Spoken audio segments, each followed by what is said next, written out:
Parliament is in recess, but we have got a whole load to discuss. As the Americans would say, a bunch of stuff. We've gathered together a panel of politicians to answer your questions. We've got Labour's Shadow International Trade Secretary, Nick Thomas-Symonds. Good morning. Good morning, Nicky. Good to join you. Good to have you on, Nick. Conservative MP for Ipswich, Tom Hunt. You all right, Tom? Good morning. Good morning. And Baroness Natalie Bennett from the Green Party. Morning, Nicky. And just to say, Parliament's not entirely in recess. The House of Lords is still sitting this week. There is that. Yes, thank you. Fuel prices, national insurance rise, Ukraine, Russia, climate change, LGBT rights, LGB rights, all that stuff. Whatever you want to ask them, all coming up. This is BBC Radio 5 Live. Call free 08085 909 693. Text 85058. Texts will be charged at your standard message rate. Message on WhatsApp 08085 909 693. Visit bbc.co.uk/5 live terms for our terms of use. Let's get straight to it, everybody. Arena in Surrey. Good morning, Arena. Good morning. Yeah, I know that, am I right in saying you're Ukrainian? I am, yes. Good morning, Nick. What was your emotional reaction, visceral reaction to what we've seen this week, the atrocities in Bucha? Oh, it's very difficult to describe. I can't describe it. But you can probably imagine what it was like. I honestly, I cannot describe. I'm totally crushed. Totally crushed. Everyone around me, all my friends and acquaintances, those who know me, or those who have Ukrainian background, obviously, they all experience similar emotions, which is something that we've never experienced before. It's not a fright; it's more of a kind of despair. It's horrible. It's like, I think it's grief, a kind of a feeling of personal loss almost. I can't say more probably, because if I keep talking about it, I'll probably get very upset. Sure. What's your question? Given, obviously, this latest developments and what has been revealed, I would like to ask whether the members of Parliament think that amongst these new sanctions, that something should be applied to those very close to Russian regime. So the daughter of Putin, who still has residency in Britain, she lives in London from time to time, and the stepdaughter of Lavrov, for example. The European Union announcing a raft of new sanctions. Tom Hunt. Good morning. Good morning. Well, we've already announced a number of sanctions. There are a very large number of individuals who are close to the Russian regime who have been targeted. And I understand that, I think particularly following the devastating images we've all seen, the Foreign Secretary is likely to be announcing some further sanctions imminently, which I think is very welcome. I mean, but I'm appalled by what I saw. Who couldn't be appalled by what we saw? What would you say to Arena? It's very difficult for me to know what to say. And all I'd say is that knowing that those people who have been savagely killed are your fellow countrymen and women and come from your homeland clearly must make it much more difficult than it is for me. But we share in your pain and your sorrow. And as members of Parliament from whatever political party we're from members of the House of Lords, members of the House of Commons, I think we are all dedicated to trying to do what we can as a country to support the Ukrainian people. Arena, how do we end this hell? I don't know. I feel that Ukraine needs physical help from EU, from Britain. I'm not entirely sure what that help is. We've been asking to shelter the sky because we just don't have enough means in Ukraine to do that. Because people, I don't know. But then I asked a question, but I didn't hear the answer to my question. I feel like the people who have started this should be held responsible. They should feel They should feel something. At the moment, the sanctions applied, they are applied towards the whole country, which is the right thing to do, but not so much sanctions that are affecting them directly.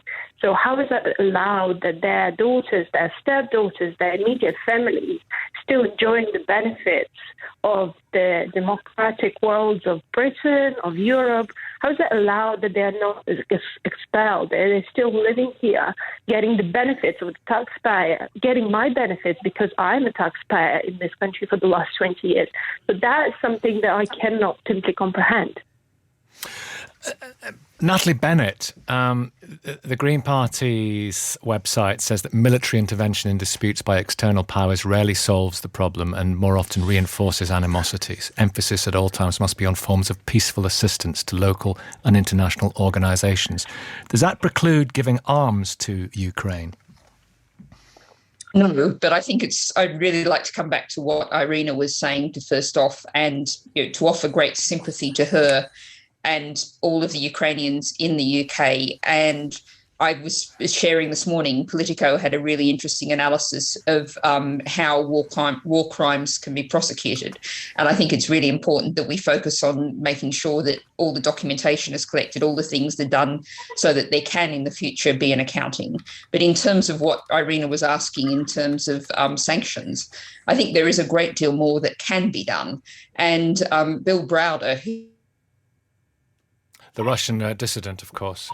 We just lost you there. Are you still there? We've lost Natalie. We'll do our very best to get her back. Nick Thomas-Symonds, feel free to speak to Irina. Well, Irina, I was very moved by what you said. You spoke about grief, despair, personal loss. And I have to say, I watch with horror from outside Ukraine. I look at what's happened in Bucha. I thought that mass graves were a part of Europe's dark past. And yet, it seems now we are seeing these atrocities being committed by the Russian regime in Ukraine against the Ukrainian people. Now, we stand absolutely beside you on the specific question about the individuals that you've named. I very much hope they will be considered by the government. I think Tom was clear that the government will be bringing forward a new set of sanctions, and as the opposition, we will work with the government to get those sanctions in place as soon as possible. But can I also say, because you mentioned about individuals being held to account, I believe there should be, as there was at the end of the Second World War, that Nuremberg trials, as we call them, of those who committed war crimes, there should be something very similar. And we should be absolutely clear that those who committed these dreadful atrocities should be held to account. Before that happens, Putin has to go. How's that going to happen? Well, in terms of the end game of the conflict, the really important thing for me is that it is what the Ukrainian people and through their elected President Zelensky are actually able to see as the end game. Because we've seen situations in the past where so-called more powerful countries end up carving up bits of the world or coming to arrangements. That is not what should happen for the end game here. The end game has to be what President Zelensky actually has the consent to do. But until then, what we have to do is to continue to support the Ukrainian government. I support the government in sending the lethal military force that's being sent to Ukraine, and we must continue to tighten up the sanctions. We should be, by the way, Nicky, expelling Russia from the United Nations Human Rights Council. How on earth can they sit on that council after the atrocities they've committed in Ukraine? Why is the Russian ambassador still here, able to have a platform to spout the lies of Putin's regime? So there is more we need to do. Because we have free speech. We have a right to hear those lies. Well, you may have a right to hear particular things, but we don't have to give Russia a platform to spout them. That's the difference.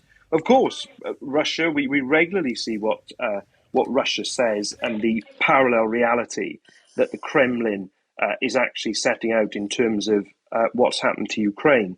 But at the same time, we don't have to give them a platform. We need to send them a message loud and clear that what they're doing is appalling and unacceptable. So, Natalie, I think we've got you back. You have, yes. And we heard there from Nick that we have to keep on sending the lethal support, as it is called, to Ukraine. Just recently, the Prime Minister pledged another 6,000 missiles. Liz Truss is saying that we need to send more heavy weapons and tanks. Are we right to send that lethal support?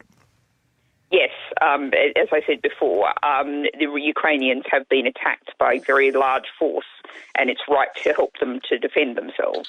But I think also, sorry, I don't know exactly where I got cut off, but the other thing I really wanted to say to Irina and all of the Ukrainians is I know that many people want to help and welcome fellow Ukrainian refugees here to the UK.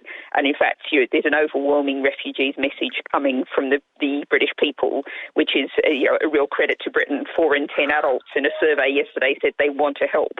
But really where our government needs to do vastly better is really doing a terrible job, is the fact that out of 32,000 applications for refugees from Ukraine, only 5,200 have been approved and only 500 have reached Britain. And Caroline Lucas, the Green MP, I know, has been working on a case of a 2-year-old refugee with his mum who's supposed to be getting a super priority visa.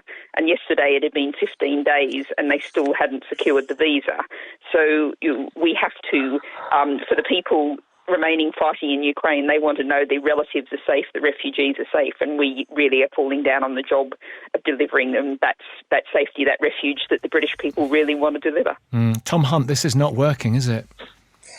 I don't think it's right to describe it as appalling or terrible. I mean, at the end of the day, I think 29,000 visas have now been granted. Both of the schemes are uncapped as well. Uncapped, which I think is an important point to stress.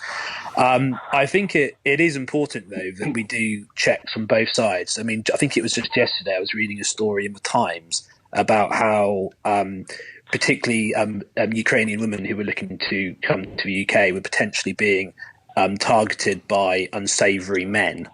So we've got to do checks both of those who want to take people into their home, but also the other side as well. And if that delays things by a few days, it's very regrettable, but it might be certain circumstances where it's necessary. But we are at 29,000 at the moment. Both schemes are uncapped, and we've got to crack on and provide a sanctuary as quickly as possible to as many people as possible. And I think that can I just say on that? Can I come in on that, Nicky? Sure.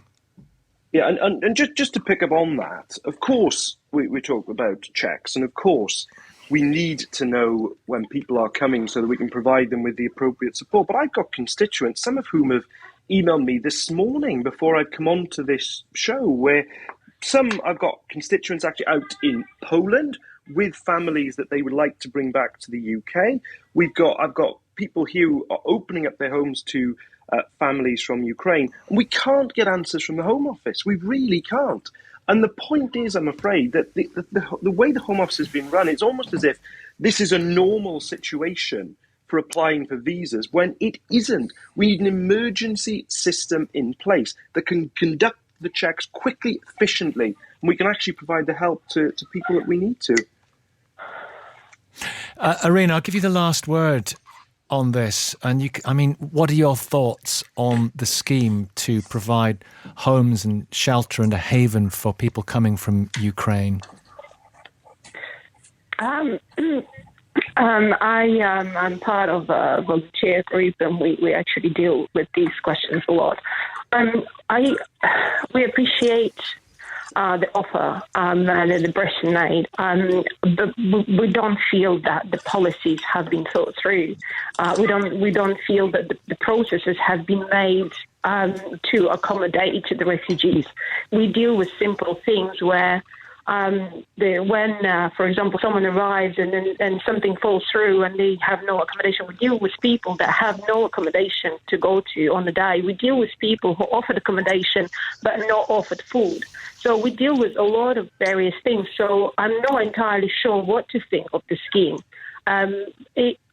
It is there, and it's a nice kind of scheme, but it's not so through, and it's not yet working fully because information is scarce. Nothing is solidified in terms of the processes. We still are so. Oh, we've lost Irina. Sorry. Yeah, just finish up your thought, Irina. I'm so sorry, I lost you for a second. We don't have enough information from the government. I'm afraid to say the government doesn't have all of the information at hand for the scheme themselves. We cannot advise the refugees that arrive and have issues where to go and what to do. So I think government needs to step up. Thank you very much indeed. Thank you. Right, another question. Just before another question, Nick Thomas-Symonds, it's interesting what you say about the United Nations Human Rights Council. I've been checking it out. The Russian Federation are indeed on it. You want them chucked off it. I'm looking at some of the other countries on it. Perpetrators of genocide and appalling human rights abuses. We've got China. We can talk about Uzbekistan. We can talk about Kazakhstan. We can talk about forthcoming host of the World Cup as well, Qatar. We can talk about Pakistan, where it's illegal to be an atheist, and if you are raped, you are criminalised. I mean, a whole lot of problems chucking countries off that, isn't there? Well, you always, on these issues, have to have a balance between engagement to try to change that country's behaviour towards its own citizens, but also to be absolutely clear about drawing lines in the sand. And I just think the issue with this massacre, which is what it is in Bucha, is heinous. We are finding mass graves on the continent of Europe in 2022. That's the point. We have to put a line in the sand. And throwing Russia out of that Human Rights Council is, in my view, one way to do it. But we have to, and I emphasise this, those individuals who are responsible for that must be held to account. Nicky, if I can just come in on the UN side of things, there is really good work being done in the General Assembly because, of course, the Security Council, where Russia has a veto, is effectively handicapped.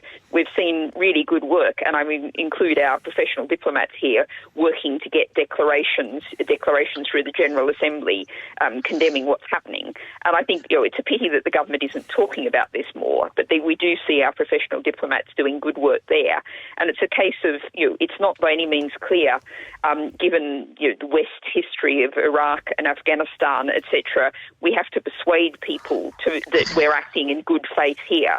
And by acting through the General Assembly, we can take some positive steps, and that's very important. Okay, listen, thank you very much. What I would say, Nick and Tom, and also Natalie, is that yesterday we had the most extraordinary call on this programme because we were talking about the very situation that we've just been addressing, and we had a call from a guy called Chris, who was a military policeman in the Balkans, and described what it was like to look into a mass grave. And it's a call I'll never forget. Simon, I'm sure. In Brightlingsea. Hi, Simon. Hello, Nicky. How are you doing? Hi. Change this topic for us. Ask a question, Simon. Yes. Okay. So with the rising cost of living, is now the right time to put up national insurance? Yeah. Tom Hunt, Conservative MP for Ipswich. Come on in, Tom. Okay. So, I mean, I think a lot of this, this has clearly been driven by the fact that we've got significant NHS waiting lists, partly because of the unprecedented pressure placed on the NHS as a result of the pandemic. And also, we've got an issue, of course, of social care funding as well. So this is the government's plan to raise the additional money necessary to put into the NHS. I can see why many people don't feel like now's the time to raise it. I think the government is taking steps to try and minimise where it's going to hit those on the lowest incomes, particularly by increasing the threshold and aligning income tax and NI. I think that's a sensible thing to do.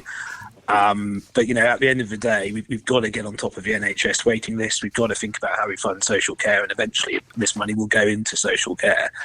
And, I know that many people are critical of this particular method of raising the necessary funds, but what I haven't heard so much of is alternative plans for raising the funds necessary to put into our NHS that doesn't rely upon excessive borrowing, because we know we're already spending over £80 billion a year, I think it is, or a month, I think it is, on debt interest, which is something we've got to be very mindful of. So I can understand why, many people will, not like this increase, but at the same time, we've got to get those additional funds into our NHS. I think the government have aligned income tax and NI to try and help those on the lowest incomes in work, and but I can see where some people are coming from, but on balance, I think it is a method of doing what we need to do, which is raise additional funds for the NHS. What do you think, Simon?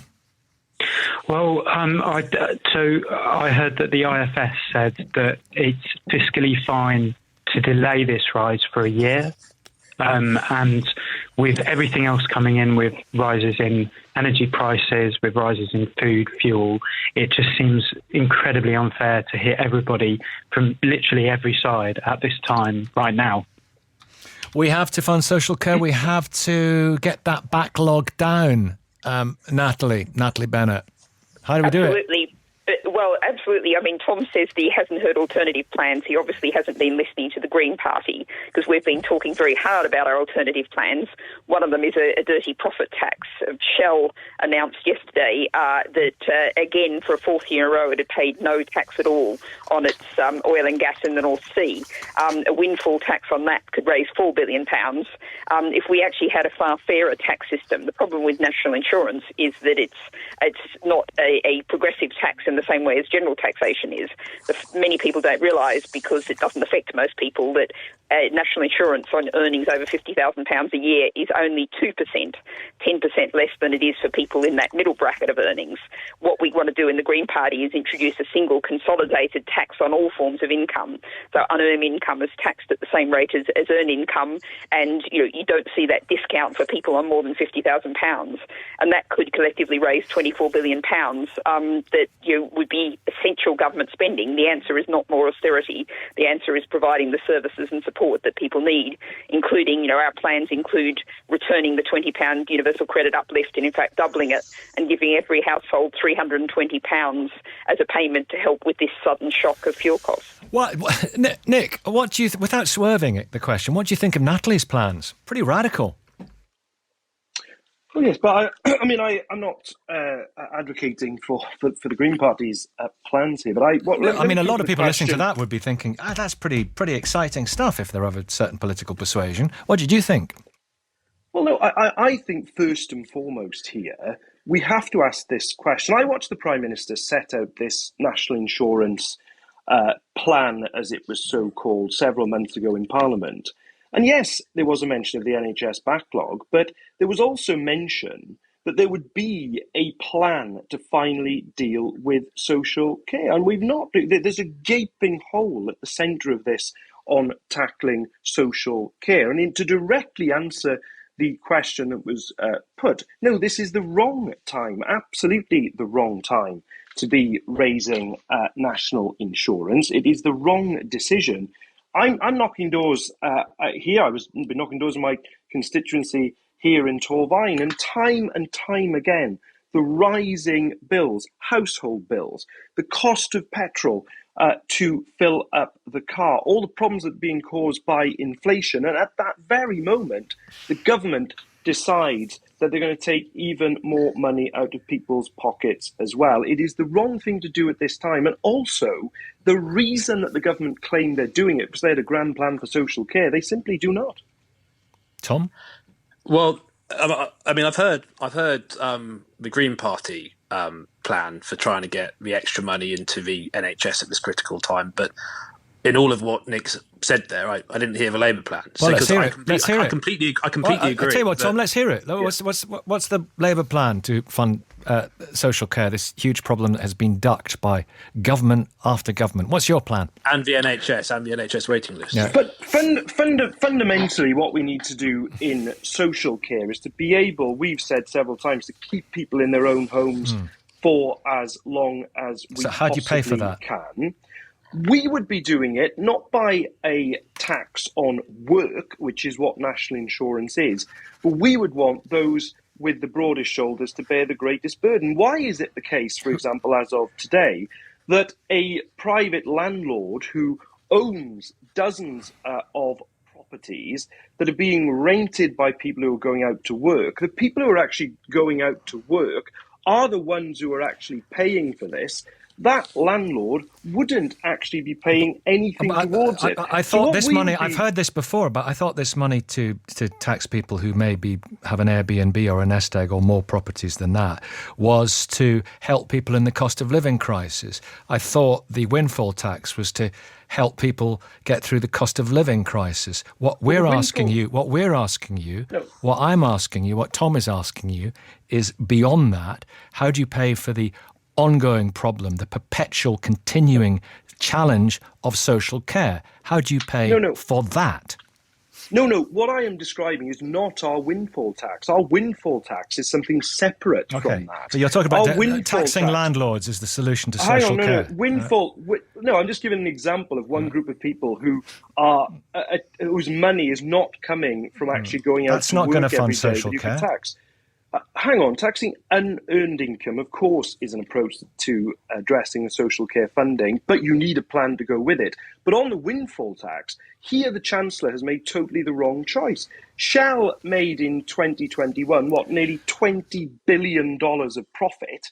Now, the Chancellor has decided to leave that alone and to allow people to deal with this ferocious cost of living squeeze. The Chancellor should be actually on the side of people, not excess profits, which is the choice that he's chosen to make. It's the wrong one. Nick, thank you. Tom, thank you. Natalie, thank you for now. Here is Chris telling us what's happening at 11 o'clock. Chris, what's happening at 11 o'clock? I'll tell you, shall I? Yeah. Well, we're going to be talking about what NATO might do next, or the members of NATO anyway. The leaders are meeting later on today. We'll ask what steps they might agree to, particularly around giving military support to the east of Ukraine. Back here at home, the slightly unexpected consequences of the cost of living problems, the obvious ones are as clear as day. I got a message from the school that my girls go to yesterday. Summer trip, one day, somewhere local. It's already well in the planning. The cost is going up because of petrol and transport. We got a message, right? 20 quid now. So they're asking parents, they're really conscious of people's money situation at the moment, obviously, whether they want to pay it, whether they still want the trip to happen. There's going to be a vote and then they'll work it out. There's lots of little costs with schooling, isn't there? So if you're a parent, are you having to make some tricky decisions around that at the moment, I wonder? You know, school trips, school clubs, whip around for the teacher, whatever it might be. Can you talk to the school about those things?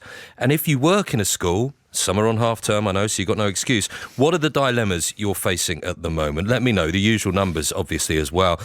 And we will talk about, we will talk to the parents of triplets, okay?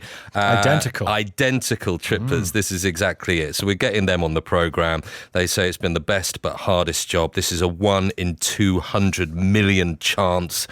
Naturally conceived babies. It's such a rare occurrence. I have many questions. Nappy changes, sleep time, do they wake each other up, all of that kind of, and do they dress them the same? It always tends to be the way, doesn't it? You can sort of understand the logic. But look, we'll speak to them a little bit later on as well. Have you seen that film, Three Identical Strangers? I haven't, but I've heard nothing but good things. I need to. Unbelievable. Right, I need to get on it. 10:35.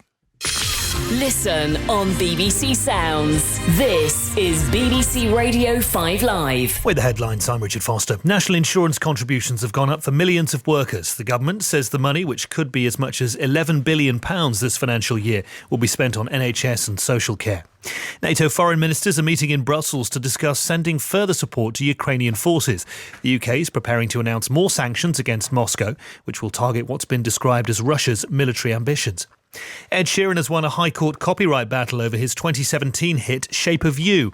A judge has ruled he didn't plagiarise the 2015 song Oh Why by Sammy Chokri. Shape of You was the UK's best-selling song of 2017. It's Spotify's most streamed ever. And the biggest reform of divorce law for 50 years means married couples in England and Wales can now start proceedings without having to give a reason. It's known as no-blame divorces, comes after years of campaigning by family lawyers. Now then, now time for the sport. Thank you, Richard. Derby County's troubles could soon be behind them. The club has spent almost the entire football season in administration. They sit currently in Championship relegation, but the administrators have now named the US businessman Chris Kirchner as the preferred bidder to take over the club. Now, our football reporter Simon Stone is live in the 5 Live studio. Hi, Simon. Hi, Chris. Yes, Chris Kirchner, 34-year-old US businessman. Yeah, looking to take Derby County out of administration. Yeah, I can sense that there'll be some Derby fans with their breath held. This is for the club, this takeover bid, not for the ground. So how close are they actually to this whole saga being behind them? Well, one of the administrators, Carl Jackson, has called it a significant milestone. Kirchner is now in a period of exclusivity in order to conclude this deal. Jackson said he's looking forward to working with Mr. Kirchner and his team to complete the sale of the club. The EFL have responded themselves by saying that they have been made aware of this situation. Now they are awaiting details of formal proposals, and these will be reviewed in line with EFL requirements. As you say, it's been a very worrying, troubling period for Derby County.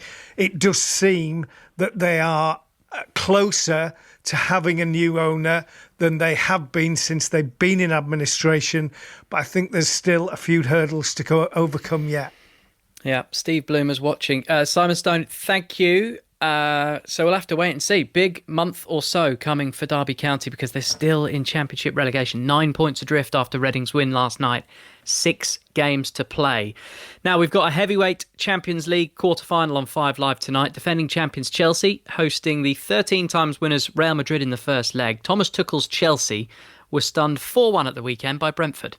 We set the new targets. That's what you do in sports, no matter if you win or lose. It was a crucial loss, of course, and we absolutely did not like what happened. We were open to ourselves because it's what's needed. Chelsea will hope to follow Liverpool and Manchester City in collecting a first leg win. They did just that last night, Liverpool beating Benfica. City needed substitute Phil Foden to finally break through Atletico Madrid's stoic defence. He set up the winner, and Paul Dickov is a huge fan. The kid's an absolute superstar. To take the ball in the area he did with 4 Atletico players around him and get in the half turn, his first touch, and just drive at the defence and, you know, nutmeg the defender for the perfect ball through to De Bruyne. It's just world class. It was. If you haven't seen it on social media yet, why not? Paul Dickov is ex-Manchester City. Burnley against Everton in the Premier League is on Sports Extra tonight. It's a real relegation duel. Burnley boss Sean Dyche has some simple advice for his forwards. Stick it in the net. It's not rocket science, he says. Now, Everton will be just 1 point above relegation if they lose tonight. Their boss, Frank Lampard, says the scheduling hasn't helped. I don't know how, but we've managed to be asked to play 3 games from Sunday to Wednesday evening to Saturday morning. Incredible schedule, really, when it could have been easily Saturday, Wednesday or Sunday, but not 12:30 kickoff. But we've got the short straw this week, so I have to take that into consideration. So Sports Extra for Burnley against Everton, 5 Live for Chelsea against Real Madrid. Tiger Woods will play 9 more practice holes at Augusta today, and barring any slips, he will line up once again in the Masters tomorrow. He's a 5-time winner. He's 46 years old, as was Jack Nicklaus when he won his final major in 1986. Woods' involvement has almost taken all of the glare off the other contenders. Rory McIlroy says he feels less scrutiny to win the green jacket and close out the career Grand Slam of major wins, but not because of Tiger, because he's now more settled in life. Back then, golf was everything. And it's obviously, it's still very, very important. But yeah, it's less pressure. I'm not, I know if I play well, I'll give myself chances to win this golf tournament. Yeah, he's in his 30s, married, with kids. Does settle you down. Does slow you down. All 4 days of the Masters live on 5 Live and 5 Sports Extra. Can't wait. From tomorrow. This is BBC Radio 5 Live. Listen live on digital, online, smart speaker, or the BBC Sounds app. And here is Simon. Nicky, thanks very much indeed. We've lost that cold Arctic air in the northeast of Scotland from yesterday, where we had persistent snow. It's milder here today, but we've got some showers across Scotland. Those at the moment most frequent towards western Scotland, quite heavy, and we'll continue with those showers, moving their way from west to east as we go through the afternoon. Some of the showers could contain a bit of thunder and lightning as well, so just to be aware of that. Some fairly brisk winds in central and southern Scotland, some brighter spells as well. Also some sunny spells in Northern Ireland with scattered showers, but the wind really picking up here in the northwestern Northern Ireland later this afternoon. Gusts of 50-60 miles an hour possible. Again, showers pushing through quite swiftly. And across England and Wales, well, we've got some rain at the moment in northwest England and across Wales. Embedded within that, some heavier downpours. Now, this batch of rain is moving its way eastward into the Midlands. It will push over the Pennines into northeast England. And as we go through into the afternoon, that batch of rain will continue to clear to the southeast. It'll be followed by scattered showers. Some sunny spells already this morning in northeast England, some sunshine, but as we see that band of rain move its way southeastward, there'll be some sunny spells developing. Again, blustery winds, especially around the English Channel. Maximum temperatures today getting to about 7 to 10 Celsius. I'm Deborah Meaden. I'm an entrepreneur, a Dragon's Den investor, and an environmentalist. And I'm Felicity Hanna. I'm a consumer affairs journalist. You might have heard me on 5 Lives or Wake Up to Money. The Big Green Money Show. This is the show where we talk to a big, well-known business about what they're doing to lower their impact on the planet. It's that consumer power, where you spend your money. It ripples through the supply chains and has a big impact on what actually happens. I want to help you spend your money in the best and greenest way possible. The Big Green Money Show from BBC Radio 5 Live. Listen on BBC Sounds. BBC Radio 5 Live. The voice of the UK. Nicky Campbell. Listen live, pause, rewind and discover with the BBC Sounds app. Got the politicians panel, and we've got, it's a great lineup: Baroness Natalie Bennett from the Greens, Nick Thomas-Symonds from Labour, and Tom Hunt from the Tories. Nick, I keep saying Symonds or Symonds. I've spoken to you so many times on the radio, and I'm sorry I've blanked on it. Do you prefer Symonds or Symonds? It's Symonds, Nicky. Sorry. Nick Thomas-Symonds. No problem. Every time I said it, I got a shaft of guilt that I was saying it wrong. Symonds. Kaz in Bristol. Hi, Kaz. How are you doing? Good morning, Nicky. I'm fine. Good to have you on. I know you want to ask a question about LGBT rights and the ongoing rows and control. Let me ask you something, Kaz. Are you not sick of politicians being interviewed by journalists and asked about genitalia, about penises? It seems to be one interview after another. You know, like, are you not sick of that? Absolutely. I am sick of it because there are so many more important things in this world going on. A cost of living crisis, a crisis in healthcare. And these are the important things that matter to me. I'm a trans woman, and what kind of genitalia I've got is nobody's business. So what is your question? Is it on that particular issue? Well, my question is, in light of the Tory government's Safe to Be Me conference being cancelled, is this a step back for LGBT rights in the UK? Tom Hunt, because this is the situation whereby there was to be this particular conference, and also Ian Anderson, who appears on 5 Live quite a lot. He was the government's LGBT plus business advisor. He's quit his role in protest about the decision, which is what this is about, to exclude transgender people from the conversion therapy ban, and there was a U-turn on that last week. Comment on this one, Tom Hunt. I think that the conference is now no longer going to go ahead, and I think that decision was made. After it was 70 or 80 organisations out of 100 that were going to be involved in it, so they weren't going to be involved in it. So I think that's why we've ended up where we are now in terms of the conference. In terms of the conversion therapy issue, I think that what I would say is that, you know, I'm going to be very. This is a very sensitive issue, understandably. Personally, you know, I had a lot of. I've had a lot of constituents contact me about it. I think there is a bit of a difference between the conversion therapy in relation to sexual orientation and the conversion therapy in relation to wanting to get having gender dysphoria and wanting to change your gender. I think it's right that we take time to make sure there aren't unintended consequences and that we get to the right place. And I think, any conversion therapy, by definition, is surely wrong. But well, let me I mean, I think something. It's not. This isn't just young people who will, be making a decision or a change to their sexual orientation or gender. I mean, but often it is young people, and I think it's important that they're mindful of that. And I think if a person or whatever age is of the view they would like to change gender, we should support them, and that should clearly be an option. But I think it's right that before individuals go on a journey that can often involve body altering outcomes and can be often permanent, particularly if you've got, for example, a woman who wants to become a man. Often decisions that are made and could be made at a young age could be impossible to reverse. Okay, let me put that to Kaz, because this is. I'm sorry, Tom, I'm just looking at the time, but because this is an important distinction to make. Kaz, what do you think? Seriously, would somebody describe it as conversion therapy if a reputable psychiatrist or doctor said to a 15-year-old, look, why don't you wait a couple of years before taking the puberty blockers, which can in themselves alter your psychology? The science on that is, why not wait a couple of years before you make your final. I'm with you all the way, whatever decision you want to make, but wait a couple of years before you make your final decision and take some steps which may be irrevocable. Is that conversion therapy, Kaz? So on conversion therapy for you young people, then absolutely, young people should have some counselling, and organisations like the British Medical Association kind of recognise that. But in terms of puberty blockers, then it's really important that puberty blockers are given at an age where they have an effect. They're just a way of delaying the onset of puberty. I dispute the fact that they are irreversible. No, I meant to say that. I mean, there's some other things. There is some science to say that they have a psychological effect. Is it conversion therapy then to say? And what do you think, Nick Thomas-Symonds? Do you think it's conversion therapy to say to somebody, look, wait a wee bit before you make any final decisions? Is that conversion therapy, Nick? No, I think what we're mixing up here. But answer the question.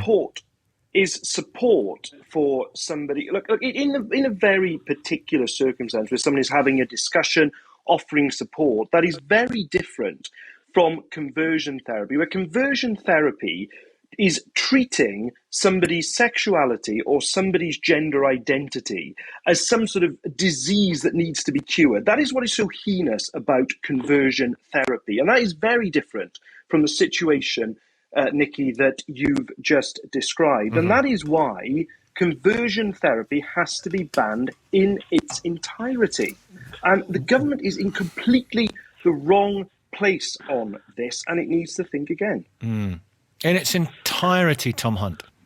Well, look, I agree with what Nick was saying in some respects, in as much as clearly I think that trying to stop somebody from being who they are because you don't agree with what they want to do in that respect is wrong. But I think the concern is that unless we're careful with the legislation, there could be some unintended consequences. And clearly, and we don't want a situation. Well, word it properly then. Why? We don't. It's important that we take time and care. And I think, as I said earlier on, I think there is a distinction between sexual orientation and gender identity.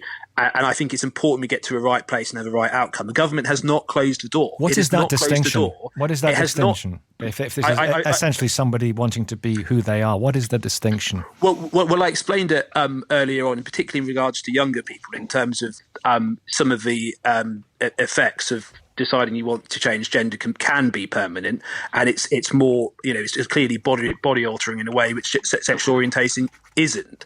But the government hasn't closed the door on doing something with regards to banning conversion therapy when it comes to trans, but it just wants to have time to make sure it's done in the right way and doesn't have unintended consequences. We don't want to have a situation where we have parents or other people who actually say, and I spoke to my dad about this a few days ago, and I said to him, if I was 17 or 18 and I said, Dad, I'm gay, what would your response? My dad said, oh no, he'd be fine if he'd support me with that. But if I said, Dad, I want to change gender, he hadn't really thought about it before, but he said, actually, no, I would actually, want to sort of just question it slightly. Not saying you're fundamentally wrong in what you want to do, but clearly there's a nature of decision that you're making with regards to changing gender identity is more significant in terms of its effects on your body and everything. And I'd want to just question that, not say what you're doing is wrong and I'm going to block it, but actually it's a slightly more serious decision. So look, we don't want unintended consequences. And I actually, got lots of letters and emails from both sides of the argument on this. And initially I thought it was all a straightforward issue. And I thought, of course, who wouldn't want to do this? Who wouldn't want to ban conversion therapy when it comes to both? But actually, having thought about it and looked at some of the detail, I think it's right we take some time to make sure it's done in the right way. Yeah, Natalie, how do we get the hate out of this debate? There are, I'll be honest with you, there are people that I know and hugely admire and are fond of on both sides. And why can't we get to a place where we can have a civil discussion? Well, I think the hate isn't just in the debate. The hate is also on the streets and in terms of people suffering crime. The rate of hate crime against trans people has more than doubled in the last 5 years. And I think you saying there is not going to be allowed any conversion therapy is not legally complicated or difficult. It's perfectly possible. And I think the other thing is, we're talking about, it could interfere with counselling. I don't think there's any problem of a line between counselling and support and medical treatment and conversion therapy.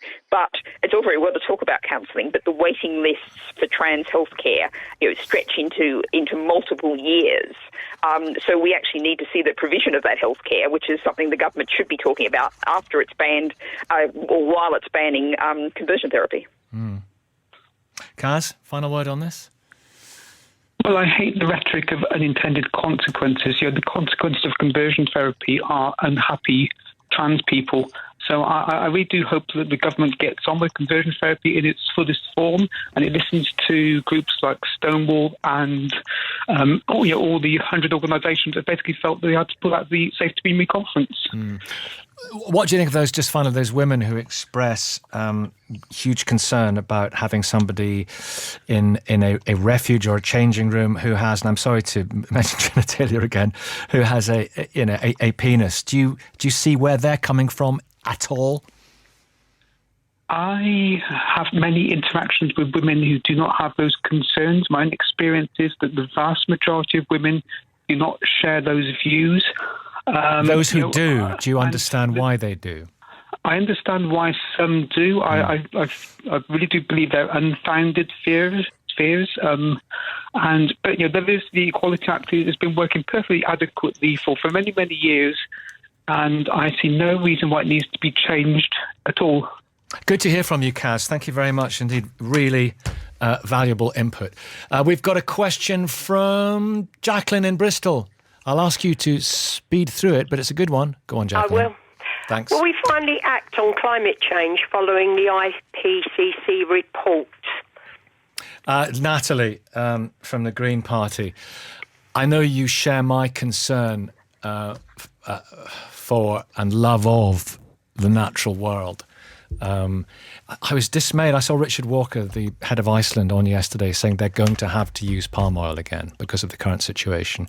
More than 40,000 orangutan have died over the last 10 years. Well, essentially been killed because their habitat's been taken away and they've been shot. We're destroying a species which are very closely related to ourselves. It's going to happen in Central Africa as well. It'll be the end of apes. Our closest relative, the elephants. We know the effect on deforestation, on the climate. But people are kind of reverting to type now, aren't they? How do we strike that balance, Natalie?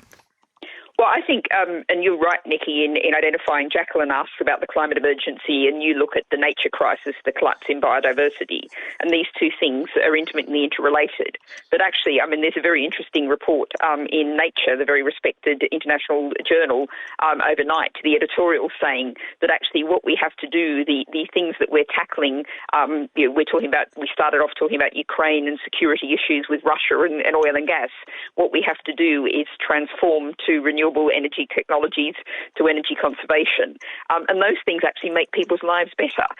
If we actually act on the climate emergency, and the IPCC is saying very clearly and loudly we're not doing that, And one of the key issues is that big oil, big gas, they are a huge block to political action.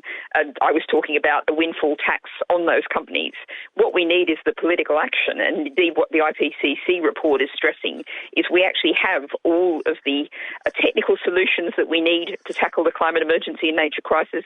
We know what the policies are. The question is to get the political action, and that has to come from people who are standing up, acting now, people like Jacqueline who are asking these questions. I've got a saying that politics should be what you do, not have done to you, and it's people doing politics, getting involved, getting engaged, that are going to force governments like ours that are so in the hands of big oil to act. Nick, how do we strike this balance between saving the natural world when we have so few resources compared to all of a sudden because of what's going on in the world, keeping energy going, and that inevitably means turning towards the fossil fuels. How do we strike this balance? Because it's about seeing the future as much as dealing with the present, isn't it, Nick? It's about a green energy sprint, and that's what we've been arguing for, Nicky. I mean, the IPCC report is a profoundly serious document. It says that greenhouse gases emissions have to begin to decline by 2025 at the latest if we are to be able to limit the increase in global temperatures to 1.5 degrees. So what should we be doing and doing now? We should be insulating millions of homes. We should be doubling onshore wind, offshore wind, solar power, tidal power, and indeed civil nuclear should be part of the mix as well. But this is, I voted in Parliament for a climate emergency, and that is exactly what I meant. That was, 3 years ago now that Parliament voted for a climate emergency. The government needs to genuinely act with that level of urgency. Tom? Well, I mean, I think we've got to be looking at enhancing, increasing the amount of green energy, the amount of energy we get from renewable sources. Well, Jacob Rees-Mogg said yesterday we need to take every last drop of oil out of the North Sea. Do you agree with him? Well, I think that's better than being dependent on Russian gas for sure. But I think I have really welcomed what the Prime Minister's been saying on nuclear energy. I think it was a mistake that the Labour Party had in its manifesto in 1997, clear opposition to nuclear energy, and I think that set the country back as a result. And actually, I also think it was a mistake of the Green Party in Germany to be so opposed to nuclear energy, which I think should be part of the mix. We want to cut climate change emissions, but we've got to have a pragmatic, realistic roadmap for how we do so. Natalie, I'm sorry, I'm just looking at it's 10:58. Should we, as Jacob Rees-Mogg says, be taking every last drop of oil out of the North Sea, and is the turn to nuclear a good idea? I grant you the last word because you're from the Green Party. Absolutely not to either. The IPCC says we have to stop the reign of big oil, and that's big oil speaking through Jacob Rees-Mogg. And in terms of nuclear, the absolute fastest you could possibly get new nuclear is 10 to 12 years. That's way too slow. We need action now. Community-owned wind turbines, onshore wind turbines, community-owned solar panels, money in local communities, communities investing in their future, not big business. Thank you all very much indeed. Goodness me, I'll go to you, Jacqueline, because I've got another 40 seconds. Natalie did it so I just worry that we're in a don't look up situation. Yeah. Don't look at the TV situation when it all comes on. As far as I'm concerned, it is all so miserable, isn't it? It is. Thank you, Nicky. I don't want to end on that note. Listen, thank you so much for listening. I really enjoyed hearing from Baroness Natalie Bennett and Nick Thomas-Symonds and Tom Hunt.